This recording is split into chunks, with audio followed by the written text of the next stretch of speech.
Shri T. Srinivas Uday. Honorable Speaker, sir, I rise today with deep sense of pride and even deeper sense of responsibility. On the 19th of December, 1946, Hans Mehta ji stood in the Constituent Assembly and said, "Women form one half of this country and men cannot go very far without their cooperation." She was not requesting, she was not pleading, she was informing. 80 years later, we are gathered to finally, fully and reversibly act on the truth. For decades, we spoke of women development, but today, under the leadership of our Honorable Prime Minister Shri Narendra Modi ji, India speaks of women-led development. This is not change in words, this is change in direction, change in vision, in what the nation believes women are not recipients of government, but architects of it. Honorable Chairperson, reservation is not new to India. In 1992, through the 73rd and 74th constitutional amendments, we reserved seats for women in Panchayati Raj institutions and urban local bodies. Today, nearly 44% of the elected representatives are women. They did not merely occupy those seats, they transformed them. Investing in drinking water, investing in roads, investing in schools, the things that touch everyday life, while bringing greater accountability and stronger health outcomes. Village with women leaders saw higher reporting of crimes against women, not because there was more crime, but because there was more trust. This lesson was clear. When you give women a seat, they don't just fill it, they will transform it. And yet, this lesson did not travel upward. In 18th Lok Sabha, women are just 13.6% of members, and in Raj Sabha, around 14%, and in State Assembly, merely 9%. For nearly 3 decades, women reservation in Parliament remained discussed, debated, delayed, and lapsed.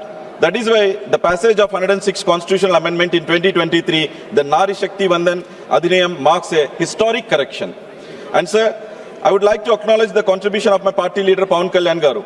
Much before this bill became law, he had already recognized this need, and women's political representation was a central commitment in Janasena party's 2019 manifesto.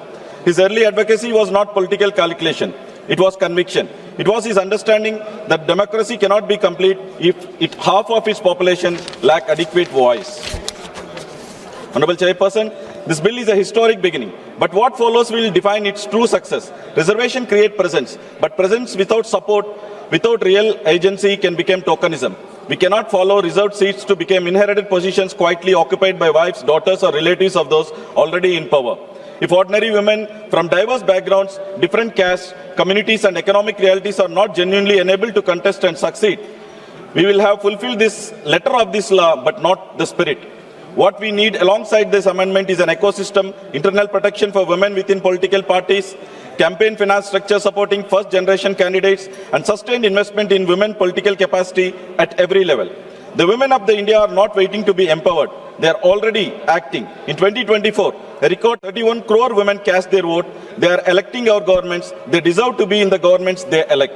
Honorable Chairperson, further apprehensions are being raised that this bill will lead a loss to benefit for southern states, and some are opposing women reservation on this ground. I am therefore deeply grateful that our Honorable Prime Minister has given an ambiguous assurance that no state will lose its existing Lok Sabha seats and that proceed expansion from 543 to 815 seats being designed precisely to ensure that while women get their rightful one-third representation, no state, especially the progressive southern state, faces any reduction.